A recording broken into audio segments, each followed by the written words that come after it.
Xudoga shukur, Xudoni kalomini ochsak, Hikmatlar kitobi 4-bob 23-oyatga bugun e'tiborlaringni qaratmoqchiman. Hikmatlar kitobi 4-bob 23-oyat. O'zi mana shu 4-bob, agar birinchi oyatdan qaraydigan bo'lsak, bu farzandlarga yozilganda. Demak, bu yerda Sulaymon birlikda ham aytadi bu nasihatni va ko'plikda ham aytgan. Mana 4-bob 1-oyatda o'g'illarim, otangizning pand nasihatlariga quloq solinglar degan. Rus tilidagi tarjimada deti deganda, ya'ni farzandlar. Demak, bu qizlar, o'g'illar umuman Xudoning farzandlariga murojaat deb biz tushunsak bo'ladi. Va mana shu 4-bobni boshidan mana shu 23-oyatgacha ham u nasihat qiladi o'g'liga yoki farzandlariga. 23-oyatdan keyin ham davom etgan nasihat, agar e'tibor bersangiz, 24, 25, 26, 27-oyatgacha, boshqa tarjimada 29-oyat ekan. Demak, 23-oyat bu kalit oyat desak bo'ladi. Aynan mana shu 23-oyatda bir nechta muhim biz o'rganishimiz kerak bo'lgan haqiqatlar borda. Demak, 23-oyatda o'qiyman. Bor kuching bilan qalbingni asra, chunki u hayot bulog'idir. Demak, shuncha pand nasihatlardan keyin, shuncha yo'l yo'riqlar ko'rsatib farzandga yoki farzandlarga, va 23-oyatda mana shu nasihatni eshitayotgan, nasihatni eshitish kerak bo'lgan, qabul qilish kerak bo'lgan farzandlarga aytyaptiki, bor kuching bilan qalbingni asra, chunki u hayot bulog'idir.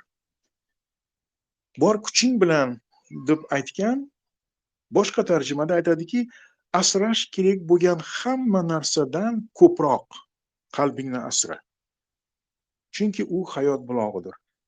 Agar odamni qalbini oladigan bo'lsak, odamni qalbi bu odamni ichki dunyosi, ichki hayoti.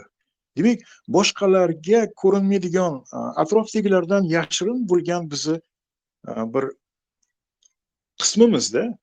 Demak, bu bizni ongimizdagi fikrlar, buni atrofdagi odamlar ko'rmaydi, bilmaydi. Agar biz yuzaga chiqarmasak, demak, bizni ichimizdagi niyatlarimiz, ayniqsa niyatlarimiz bizni harakatga keltiradigan, biz buni ham doim yuragimizdan tashqariga chiqarganimizda boshqa odam ko'rishi mumkin. Boshqa payt bu yashirin qoladida. Demak, mani qanaqadir intilishlarim ichimdagi. Bu hammasi mana Sulaymonni aytishiga ko'ra, mani tashqaridagi xatti-harakatlarimni manbai hisoblanadi. Demak, mani munosabatlarim, mani qiladigan qarorlarim, tanlovlarim, hayotimdagi xatti-harakatlarim, bu demak mani ichimdagi o'y-fikrlarimdan, niyatlarimdan, xohish-istaklarimdan, intilishlarimdan kelib chiqadi. Endi qarang, shuni, demak, agar shunday ekan, demak, sen qalbingni asrashing kerak deyapti. Nimadan asrash kerakligini aytmagan bu oyatda, lekin biz tushunishimiz mumkin. Agar oldingi oyatlarga qarab, keyingi oyatlarga qarab biz qanaqadir darajada tushunishimiz mumkin, lekin biz noto'g'ri tushunishimiz mumkin bo'lgan bitta hol borda, bu yerda bor kuching bilan. Aslida odam bor kuchi bilan ham o'zini qalbini asray olmaydi. Nima uchun? Mana shu nasihatni qilgan odamni o'zini agar hayotini oladigan bo'lsak, Sulaymonni. Bu Xudodan donolik olgan odam.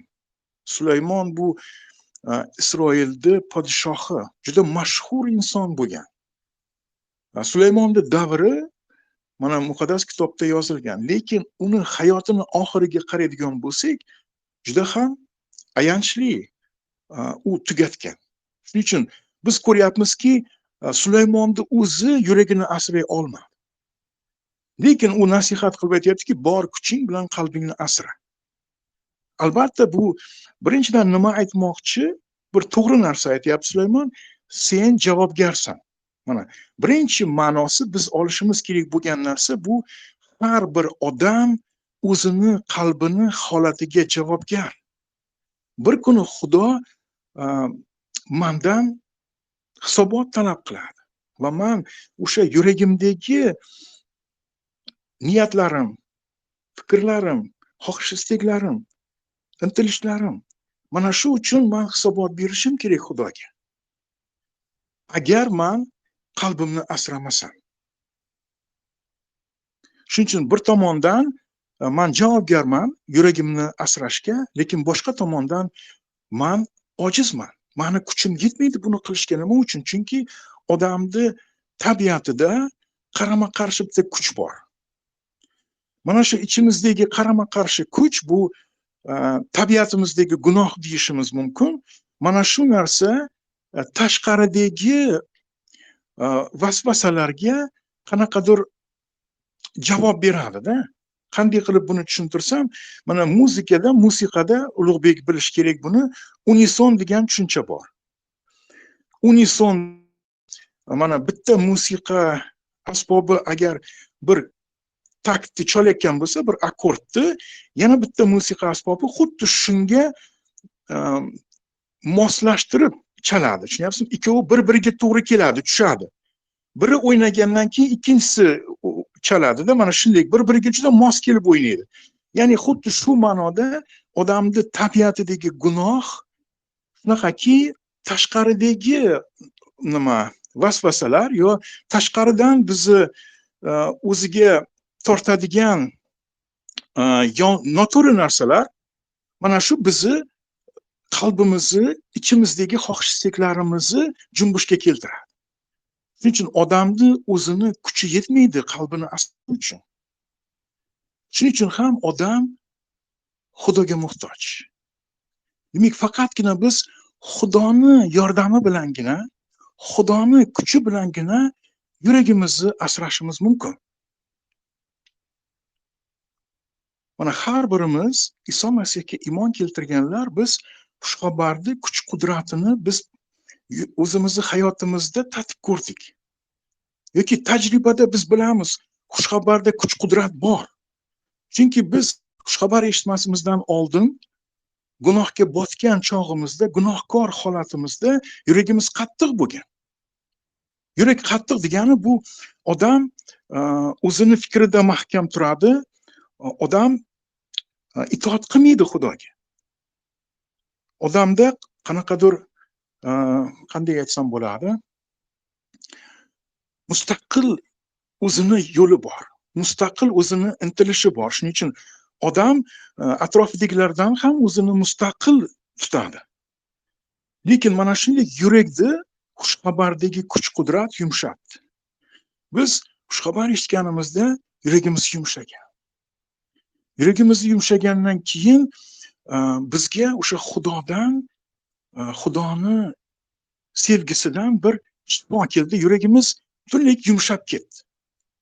Bir tomondan xushxabar orqali biz gunohimizni ko'rdik. Xudo bizni fosh qildi. Biz tavbaga, Masihga muhtoj ekanligimizni his qildik. Boshqa tomondan endi biz Xudoga qarab intilishni boshladik. Chunki Xudo bizni o'zini sevgisi bilan o'ziga tortdi. Ya'ni bizni kechiryapti Xudo. Tavba qilganimiz uchun kechiryapti va bizni qabul qilyapti. Shuning uchun ham bizni yuragimiz o'zgardi. Xudo bizni Iso Masihni qoshda to'kkan qoni bilan bizni gunohlarimizni yuvib, bizni poklagandan keyin bizni yuragimiz yumshagan shunaqangi holatga keldi-da. Mana shu holatdagi yuragimizni endi biz asrashimiz kerak. Eski ahd davrida ham xuddi shunday. Odamlar ma'batga kelganda, gunohlarini e'tirof etganlarida, Xudo talab qilgan o'sha qurbonlikni keltirganlarida Xudo odamlarni kreditga kechirgan. Kreditga deganim, bu degani keyinchalik o'sha keltiriladigan qurbonlikni evaziga kechirgan. Agar Xudo Hobilni kechirib uni qabul qilgan bo'lsa, demak buni nima uchun qildi? Kelajakda o'sha Masihni keltiradigan qurbonligini evaziga. Nuhni ham, Ibrohimni ham, hamma iymonlilar, eski ahdda najot topgan odamlar ham har biri Masihni kelajakda keltiradigan qurbonligini evaziga qutulishgan. najot topishgan. Demak, o'sha odamlar ham har birini yuragi bir paytlar qattiq bo'lgan. Lekin Xudoni kalomini ular eshitganda, Xudo ularning hayotiga kelganda, Xudoni kalomini nuri ularning qalbini yoritganda, ularning yuragi yumshadi. Agar shu narsa sodir bo'lmasa, odam o'zini asray olmaydi. Hattoki iymonga kelgandan keyin ham mana Sulaymonni mana aytib o'tdim, u Xudoni bilgandan keyin, Xudodan donolik olgandan keyin, shundan keyin ham u hayotining oxirida shunaqangi bir ayanchli vaziyatga demak yengildi. Tushunyapsizlarmi? Shuning uchun bir tomondan butun kuching bilan qalbingni asra deganda biz tushunishimiz kerak narsa shuki, demak men javobgarman. Men o'zimni ichimdagi fikrlar, niyatlarim, xohish istaklarimga javobgarman. Shuning uchun meni xohish istaklarim, meni o'y fikrlarim Xudoga ma'qul bo'lishi kerak. Demak, pok, to'g'ri bo'lishi kerak. Men buni qanday bunga erisha olaman? Albatta, hozir biz mana shu 4-bobni 23-oyatdan keyingi oyatlarga qarasak ham ozgina buni tushunishimiz mumkin. Demak, 24-oyatga qaraydigan bo'lsak, qarang nima deyilgan? Og'zingdan egrilikni, tilingdan ayyorlikni olib tashla. Ko'zlaring to'g'riga qarasin, nigohing oldinga qaratilgan bo'lsin. To'g'ri yo'lni tanlab yur. Ya'ni to'g'ri qaror qil. Demak, mana har bir mana shu 24-oyatdan boshlab odam amalda nima qilish kerak? Amaliy tomondan nima qilish kerak yuragini saqlash uchun? Demak, to'g'ri so'z bo'lish kerak. Demak, ayyorlik nima deydi? Yolg'on, bu hammasi gunohni berkitadigan bir narsada. Odam qachonki o'zini gunohini yashirmoqchi bo'lgandagina yolg'on ishlatadi yoki o'zini bir noto'g'ri ishini bajarmoqchi bo'lganda ayyorlikdan foydalanadi. Va davomida ham ko'zlaring to'g'riga qarasin. Demak, har doim biz Xudo bizni oldimizga qo'ygan maqsadga qarab intilishimiz kerak. Boshqa tomonga emas, chapga, o'ngga degani bu demak bizni tabiatimizdagi o'sha gunohkor tabiatimizdan keladigan xohish istaklarga intilishni bildiradi. To'g'ri yo'lni tanlab yur. To'g'ri yo'lni tanlash uchun to'g'ri yo'lni oldin bilish kerak odam. Shuning uchun mana bu hozirgi Sulaymonni bizga berayotgan nasihatini biz yana ham yaxshiroq tushunishimiz uchun Sulaymonni otasiga biz murojaat qilishimiz kerak-da. Sulaymonni otasi biz hammamiz bilamiz, bu Davud. Davud 118-sanoda mana shu aynan yurakni qanday asrash kerakligi haqida u aytib o'tgan. 118-sano, agar 9-oyatga qarasak nima deyilgan? Yigit qanday qilib o'z yo'lini saqlar degan. Savol. Qanday qilib yigit bu degani yigitda hamma narsa junbushga keladi, uni intilishlari, ichidagi u qaynoq, u ko'p narsa xohlaydi odam. Yigit bo'lgan paytida qanday qilib yigit o'zini yo'lini sof saqlashi mumkin? Pok saqlashi mumkin? Savol beryapti-da. Keyin davomida agar e'tibor bersalaring, agar kimdir kuzatayotgan bo'lsa, aytadiki, agar seni kaloming bilan yursa bu bo'lar. Seni kaloming bilan yursa deb aytilgan, rus tilida aytganki, хранением себя по слову твоему. Ya'ni o'zini seni kalomingga ko'ra asrasa, o'zini, ya'ni qalbini degan ma'noda aytayapti-da. Demak, mana shu yerda yigit shunchalik unda nima bor? Jilovlanmagan narsa bor. Unda kuchli xohish-istaklar, ehtiroslar kuchli bo'ladi yigitda, lekin shu yigit agar asramoqchi bo'lsa yo'lini, yuragini, demak, u Xudoning kalomiga ko'ra buni qilishi mumkin ekan. Endi 11-oyatga qarasak, xuddi shu 118-sano 9dan keyin bitta oyat o'tib 11-oyatga qarasak, bu yerda aytadiki, senga qarshi gunoh qilmaslik uchun kalomingni yuragimda saqlayman degan. Demak, yana o'sha fikrni davom ettiryaptiki, endi amalda qanday bu bo'ladi? Demak, Xudoning kalomini yigit yuragida saqlash kerak. Yuragida saqlash degani, mana aytdim, yurak bu bizni ongimiz, fikrlarimiz, ichimizdagi niyatlarimiz, xohish istaklarimizni bildiradi. Demak, Xudoning kalomi mani ichki dunyomga kirib kelish kerak. Demak, mani qalbimga o'zini ta'sirini o'tkaza olish kerak. Shuning uchun ham men Xudoning kalomiga yuragimdan, ya'ni ichimdan joy berishim kerak. Bu degani mani ongimda bo'lish kerak. Mani tushuncham, mani fikrim Xudoning kalomidagi haqiqatdan kelib chiqish kerak. Shunga asoslanish kerak. Shunda mana shu Xudoning kalomidagi haqiqatni ta'sirida men yuragimni saqlay olaman. Demak, menga shu Xudodan bo'ladigan, Xudodan keladigan kuch kerak yuragimni saqlay olishim uchun. Chunki tashqaridan menga ta'sir qiladigan kuch bor. O'zi ichimda qarama-qarshi Xudoga yoki o'sha meni ongimdagi Xudoning qonuniga qarshi harakat qiladigan kuch bor. Mana Pavlus ham Rimliklarga maktubda 7-bobda aytadiki, Xudoning kalomidan ichki borlig'im yoki ongim zavq oladi deydi. Uni yaxshiligidan deydi. Lekin a'zoyi badanimda boshqa bir qonun ish ko'radi. Ya'ni Xudoning qonuniga har doim kurashadigan qonun deydi. Ya'ni bu tabiatidagi gunohni tasvirlaganda, demak, odam Xudoning kalomini tushunsa ham, qandaydir ruhlansa ham shu Xudoning qonunidan, lekin tabiatida shunga qarshi harakat qiladigan kuch bor. Shuning uchun ham nafaqat biz zavqlanishimiz, mana va'z eshitib, ibodat qilib, biron bir sajda vaqtida yoki biron bir tadbirlarda qatnashganimizda biz ruhlanishimiz mumkin. Ilhomlanishimiz mumkin. Bizda Xudoga intilish paydo bo'ladi, lekin bu yetarli emas. Biz yuragimizda saqlashni o'rganishimiz kerak kalomni. Demak, kalom chuqurroq meni hayotimga kirib kelish kerak. Ichki hayotimga, ya'ni meni o'sha qalbimdan joy olish kerak. Mana shu hikmatlar kitobining 20-bobi 27-oyatiga qarasak, bu yerda nima deyilgan? Odamning ruhi Xudovandning chirog'idir.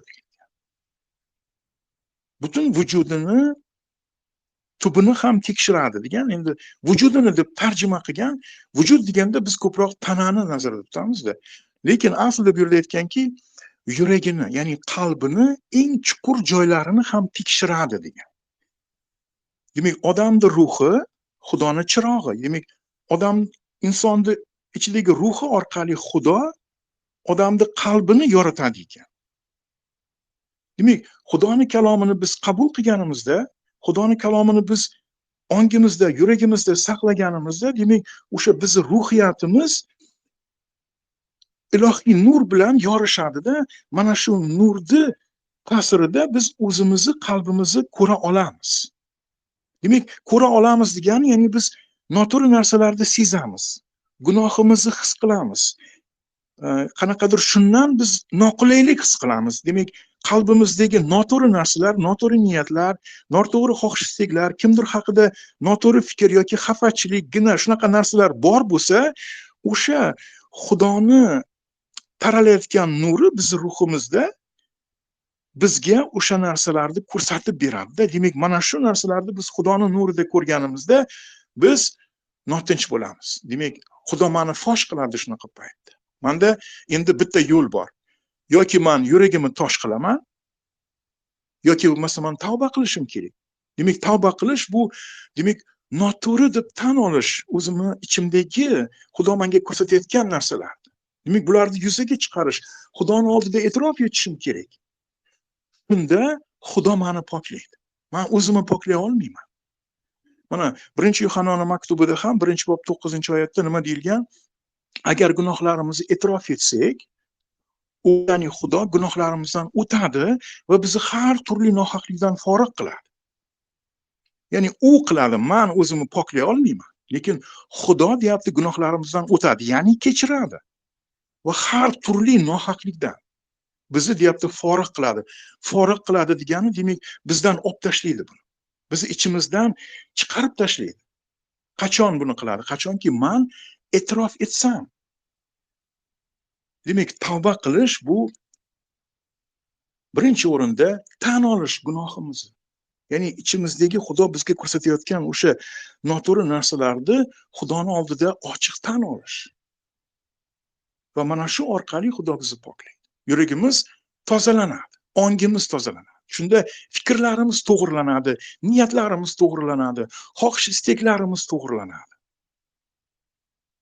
Shunda demak qarang, mana shu biz o'qigan oyat 23-oyatda davomida aytganki, chunki u hayot bulog'idir. Demak, hayotimiz qanaqa bo'lishi, demak, bizni yuragimizni holatiga bog'liq. Odamlar ko'pincha o'ylaydi, farovonlik yaxshi yashash uchun yaxshi yeyish kerak, yaxshi ichish kerak, yaxshi kiyinish kerak, ko'p pul topish kerak, yaxshi uylar qurish kerak, ish qilib, mana shu odamlar moddiy narsalar bilan baxtli bo'lishni xohlaydi. Ya'ni farovon hayotga intiladi. Qulayliklar, komfort orqali. Lekin bu yerda aytayaptiki, yo'q, sani hayotingning sifati qanaqa bo'lishi bu sendagi mulkingga, ya senda bor narsalarga bog'liq emas, seni yuragingning holatiga bog'liq. Demak, agar yuragimiz to'g'ri bo'lsa, yuragimiz poklangan bo'lsa, yuragimizni asrayotgan bo'lsak, Xudoning kalomi bilan, shunda birinchi o'rinda ichimizda tinchlik bo'ladi. Ichimizda quvonch bo'ladi. O'sha solihlikdan, to'g'rilikdan, poklikdan kelib chiqadigan xursandchilik, tinchlik, xotirjamlik bizni ichimizdan keladi, tushunyapsizmi? Shuning uchun bu narsa bizni munosabatlarimizda aks etadi, boshqalarga bo'lgan munosabatimizda, umuman hayotga munosabatimizda, qiladigan ishlarimizda, xatti-harakatlarimizda, demak, mana shu ichimizdagi ijobiy o'sha Xudodan bo'lgan kuch amal qiladi. Shunda biz haqiqatan ham qoniqish bizda bo'ladi. Ya'ni o'zi baxtni sirri shundaki, bu qoniqish. Demak, qanoat hosil qilish, ya'ni rus tilida aytganda udovlетворенность, ya'ni men roziman. Ya'ni men qoniqyapman bugungi holatimdan, hozirgi hayotimdan. Bugun mana qanday meni Xudo marhamatlagan. Mana bugun nimaga egaman? Shundan men roziman. Shundan qanoat hosil qilaman. Shu men uchun yetarli, kifoya. Men Xudo bilan ekanligim, Xudo meni kechirgani, Xudo meni yuragimni yoritib turgani, Xudo menga xursandchilik berayotgani, bu men uchun kifoya. Tushunyapsizmi? Mana shunda, demak, yuragim shunday holatda bo'lsa, meni nigohim, hayotga bo'lgan nazarim, munosabatim butunlay boshqacha bo'ladi. Men hamma narsadan zavqlana olaman. Ob-havodan zavqlanishim mumkin. Farzandlarimdan zavqlanishim mumkin. Yeyotgan ovqatimni maza qilib yeyishim mumkin. Tushunyapsizmi? Boshqa odamlar bilan suhbat, muloqotdan men xursand bo'lishim mumkin. Boshqalarga biron bir yordam bera olganimdan, mendagi bor imkoniyatlardan xursand bo'lishim mumkin. Demak, hamma narsa meni quvontira oladi. Nima uchun? Chunki meni ichimda hayot bulog'i. Demak, meni hayotim ichimdan kelib chiqyapti. Men tashqaridan izlamayapman. Ko'pincha odamlar o'sha xursandchilikni, o'sha qoniqishni tashqaridan izlaydi. Nimagadir erishsa, qanaqadir o'zi xohlagan, o'zini orzulariga ega bo'lsa, qanaqadir orzulari ushalsa, odam mana shunda ko'radi-da, o'zini baxt saodatini. Lekin aslida odamni ichida bu narsa paydo bo'lishi kerak. Odam ichida Xudo bilan o'sha yaqinlikdan, o'sha Xudoni anglashdan, Xudoni kimligini bilishdan, Xudo biz uchun nima qildi? Endi Xudo bizdan nimani kutyapti? Xudo nima xohlayapti? Mana shundan bizni haqiqiy xursandchilik, haqiqiy baxt mana shundan kelib chiqadi. Endi Filipliklar maktubiga qarasak, mana shu bizning mavzuga to'g'ri keladigan bir oyat bor bu yerda, bir nechta oyatlar 4-bobda.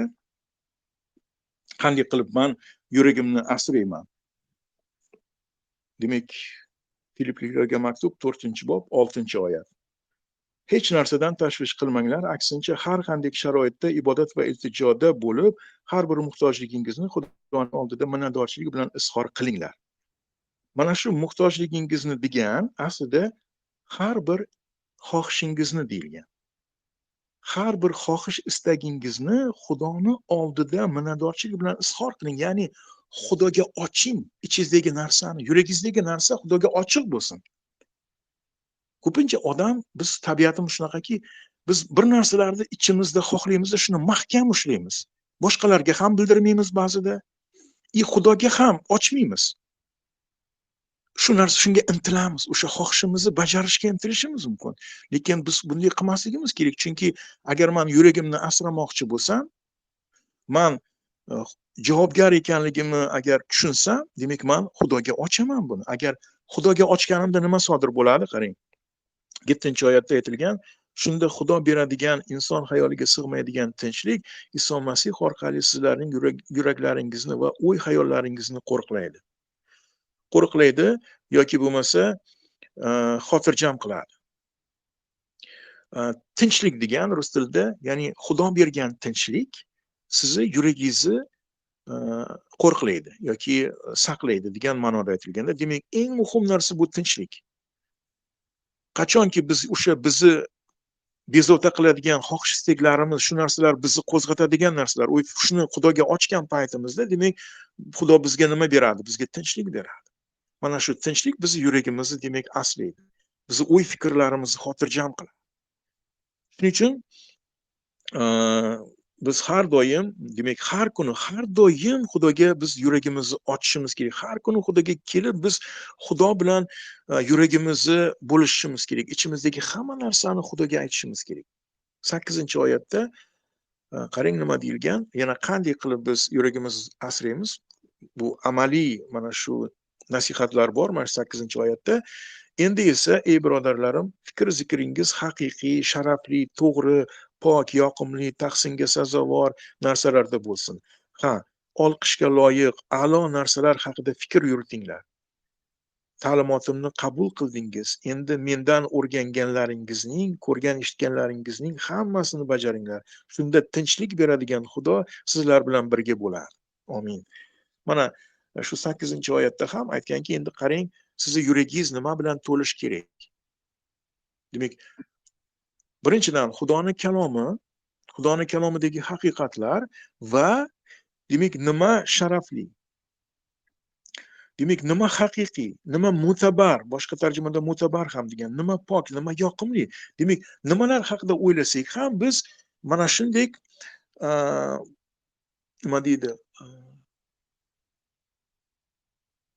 Mana odam televizorga qaraganda ham, internetga qaraganda ham yaxshi narsalarni ko'rish mumkin-da. Misol, televizorda ham biz yaxshi bir dasturlar bor-da. Misol uchun, hayvonot olamidani ko'rganingizda ham siz odam bir zavqlanishingiz mumkin.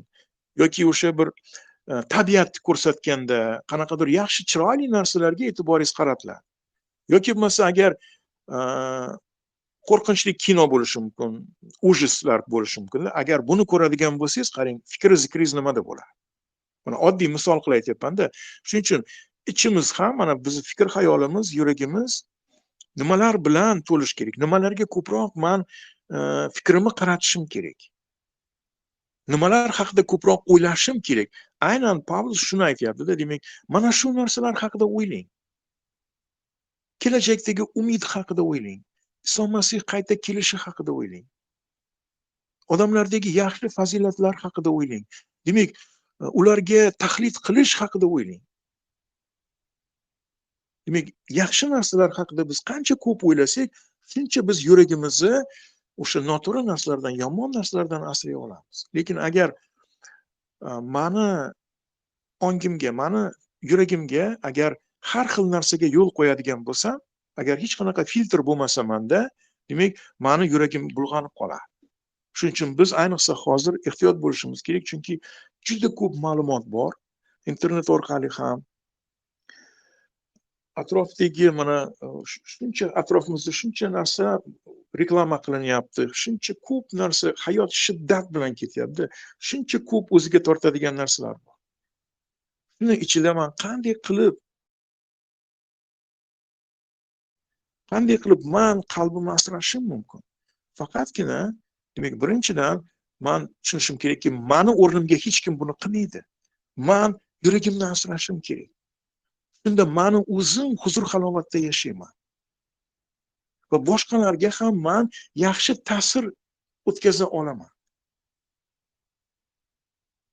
Shuning uchun ham men ko'proq diqqatimni, e'tiborimni Xudoga qaratishim kerak. Xudoning ulug'vorligiga qaratishim kerak.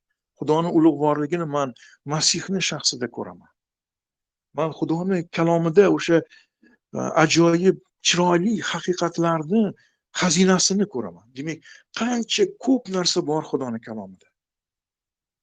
Agar yuragim to'lib yursa Xudo bilan, shunda man ishga borganimda ham, ko'chada yurganimda ham, odamlar bilan to'qnashganimda ham hayotda, misol uchun, man bir odamlarni orasiga ijobiy bir narsa olib kelamanda, bir nur olib kelishim mumkin. Chunki shuncha ko'p qorong'ilik atrofimizda, shuncha ko'p yomon ta'sir bor, yomon namuna bor. Har qadamda ko'rishingiz mumkin. Lekin agar biz Xudoni farzandlari sifatida agar yuragimizni asraydigan bo'lsak, biz Rabbimiz bilan shunaqangi yaqin munosabatda yashaydigan bo'lsak, shunda biz bir nima deydi, bitta qo'shiq bor-ku, hech bo'lmasa bir sham bo'lgin deganda yoritish uchun biz o'sha sham vazifasini o'tashimiz mumkin yoki tuz vazifasini o'tashimiz mumkin, Rabbimiz aytganidek. Va biz boshqalarga bir yaxshi namuna bo'lishimiz mumkin hayotimiz bilan. Shuning uchun azizlar, bu yerda mana shu 23-oyat, har mana shu 24-bob uchun men o'ylaymanki bu kalit oyat. Demak, hayotimning qanaqa bo'lishi bu meni yuragimning holatiga bog'liq. Yuragimning holati esa meni bu javobgarligimdan kelib chiqadi. Demak, men javobgarman. Men hech qachon ayta olmayman, meni hayotim shunday bo'lishiga ota-onam sababchi yoki boshqa odamlar sababchi yoki meni o'sha men yashayotgan joy shunaqangi, shu uchun men nolishim mumkin-da. Ko'p men sabab tashqarida izlashim mumkin, lekin aslida agar men yuragimni asrasam, qayerda bo'lmayin, qanaqa vaziyatga tushmayin, nimalar meni hayotimda sodir bo'lmasin, meni hayotim tinch bo'ladi. Demak, meni hayotim, hayot yo'lim yorug' bo'ladi. Xudoning nuri yoritadi meni yo'lim. Men har doim Xudoning yo'lini ko'ra olaman. Nima uchun? Chunki yuragimda Xudoning kalomi bor. Xudoning kalomi meni qalbimni yoritib turadi. Bilasizmi? Mana agar men hozir xonadaman, xonada yorug' svet borda, mana hozir svetni o'chirdim. Parda ham yopiq bo'lgani uchun ishonsangiz hech narsa ko'rinmayapti hozir. Agar yana ham ozgina yorug'lik kirib turibdi, eshikni qiyasidan va pardani bitta qismidan ozgina ko'rish nimam bor, imkoniyatim. Lekin agar hech qanaqa oyna bo'lmasa, 100% qorong'i joyda bo'lsam, men ikkala ko'zimni keng ochsam ham hech narsani ko'ra olmayman. Nima uchun? Qobiliyati bor, ko'rish qobiliyatim bor, lekin yorug'lik bo'lmagani uchun mendagi qobiliyat kuchini yo'qotgan, ya'ni men ko'ra olmayapman. Tushunyapsizmi? Odamning qalbi ham xuddi shunday. Men misol uchun, nima uchun odamlar o'zini gunohini ko'ra olmaydi, o'zini qilayotgan noto'g'ri ishlarini ko'ra olmaydi? Nima uchun hayotda vayron bo'lganini odam ko'ra olmaydi? Boshqa odamlardan ko'radi, boshqalarni ayblaydi. Tushunyapsizmi? Chunki o'sha odamning qalbida Xudoning kalomining nuri bo'lmagani uchun. Mana xonada yorug'lik borligi uchun men hamma narsani aniq ko'ryapman. Xuddi shunga o'xshab, agar meni ongimda ham, qalbimda ham agar Xudoning kalomi bo'lsa, shunda men o'sha kalomni nurni ta'sirida meni ko'rish qobiliyatim ishlaydi. Ya'ni meni ongim, ya'ni ko'rish deganda o'sha ongimiz tushunishi, ya'ni men qora narsani ko'ra olaman. Demak, o'zimdagi noto'g'ri bir narsani ko'ra olaman. Qilgan gunohimni ko'ra olaman, noto'g'ri fikrim, mendagi noto'g'ri niyat, kimdir haqida yoki bir ehtiros, bir xohish, nimaiki bo'lmasin, men buni ko'ra olishim uchun nur kerak. Agar yorug'lik bo'lmasa, men buni ko'ra olmayman. Shuning uchun ham Davud shu so'zlarda aytadi: senga qarshi gunoh qilmaslik uchun kalomingni yuragimda saqlayman. Albatta, Davud gunoh qildi. U har Xudoga qarshi gunoh qilmadi emas. 50-sanoda aytadiki, men senga qarshi gunoh qildim deydi. Faqat senga qarshi gunoh qildim. Seni oldingda yovuzlik qildim degan. Bu degani gunoh qilmasligim uchun degani, ya'ni gunohda qolmasligim uchun, ko'zim ko'r bo'lib qolmasligi uchun. Gunoh qilgandan keyin u qilgan gunohini ko'ra oldi. Nima uchun? Chunki Xudoning kalomining nuri uni yoritdi qalbini. Albatta biz gunoh qilmasligimiz kerak. Nima uchun Dovud gunoh qildi? Chunki yuragi qotgan vaqtda u gunoh qildi. O'sha gunoh qilgunga qadar qanchadir vaqt o'tdi. Qayerdadir u o'ziga yuqori baho berdi. O'zini qanaqadir uni mag'rurligi sabab bo'ldi. Agar men bugun bu haqda batafsil gapirish imkoniyati yo'q, lekin o'sha qilgan gunohi bu uni ichki yuragini holatidan kelib chiqdi. Tushunyapsizmi? O'sha tashqaridan chaqirilgan ovozga ichidan javob bo'ldi. Tushunyapsizmi? Aytdim-ku, hali musiqada unison o'sha Versaviyani ko'rganda uni ichidagi narsa, ichidagi gunoh, demak, junbushga keldi. Uni kuchi yetmadi shu narsani to'xtatishga. Shuning uchun ham aytdimki, biz doim Xudoga muhtojmiz. Xudo bilangina men yuragimni saqlay olaman. Xudoni inoyati bilangina men gunoh qilmasligim mumkin. Yoki qanaqadir kutilmaganda, o'ylamaganda gunoh qilganimda ham men qilgan gunohimni ko'ra olaman, agar yuragimda Xudoning nuri bo'lsa. Shuning uchun bu juda ham jiddiy mavzu. Har bir iymonga kelgan odam, Iso Masihni tanib bilgan odam, biz voyaga yetib iymonda biz o'zimizni yuragimizni asrashni o'rganishimiz kerak. Shunda biz hayotimizdan nolimaymiz. Qanaqadir hayotimizdan qoniqmayotganimizni boshqalarni sababchi qilmaymiz bunga. O'zimni xatolarimga men boshqalarni ayblamayman, tushunyapsizmi? Men o'zimda ko'raman, chunki meni yuragimga bog'liq meni hayotim. Atrofimdagi odamlar yoki atrofimdagi vaziyatlar faqat meni ichimdagi narsalarni yuzaga chiqishiga sabab bo'ladi. Aslida meni o'zim sababchi bo'laman. Shuning uchun bu bir tomondan Xudo bizni tozalash uchun, bizni poklash uchun, bizni o'zgartirish uchun, tubdan hayotimizni, yuragimizni, bizni Iso Masihga o'xshatish uchun Xudo bizni olib o'tadi mana shu vasvasalardan, sinovlardan, qiyinchiliklardan. Buni hammasini ortida Xudoni biz uchun ezgu maqsadi turibdi. Shuning uchun ham biz o'rganishimiz kerak, yuragimizni asrash va doim mana shu javobgarligimizni yodimizda tutish va mana Pavlus aytgandek, yuragimizdagi hamma narsani doimiy ravishda Xudoga ochish va yaxshi narsalar haqida o'ylash. Ijobiy fikrlashni o'rganish. Kimgadir qaraganingizda ham mana shunaqa nima bor, misol bor. Bitta bankadagi suvni banka suv bo'lsa, ijobiy qaraydigan odam suvni ko'radi, salbiy qaraydigan odam bo'sh joyini ko'radi. Shunga o'xshab biz odamlarda ham yaxshi tomonlariga e'tibor berishimiz kerak. Hayotimizda ham qancha yaxshi narsalar bor, Xudoning marhamati bor, ko'proq bularga e'tibor berishimiz kerak. Qancha narsa olyapman men Xudodan, odamlardan va qancha olayotganimni ko'rgan sari meni yuragimda minnatdorchilik bo'ladi. Lekin men olmayotgan narsalarim haqida doim o'ylasam, yuragimda har doim norozilik paydo bo'ladi. Shuning uchun men har kuni ko'p narsa olaman Xudodan va atrofimdagilardan ham men ko'p narsa olaman. Va har doim men shu olayotganimni men ko'ra olishim kerak. Men minnatdor bo'lishim uchun. Yuragim minnatdorchilikka to'lsa, men yuragimda qoniqish ham bo'ladi. Shuning uchun bugun har birlaringni chaqirmoqchiman. Mana shu 23-oyatda yozilganidek, aytilganidek, har birimiz yuragimizni asraylik. Saqlash kerak bo'lgan hamma narsadan ko'proq qalbimizni asraylik. Chunki hayotimiz qanaqa bo'lishi bizni yuragimizga bog'liq. Chunki yuragimiz hayot bulog'idir. Hayotimizni bulog'idir. Har birlaringni Xudo marhamatlasin. Amin.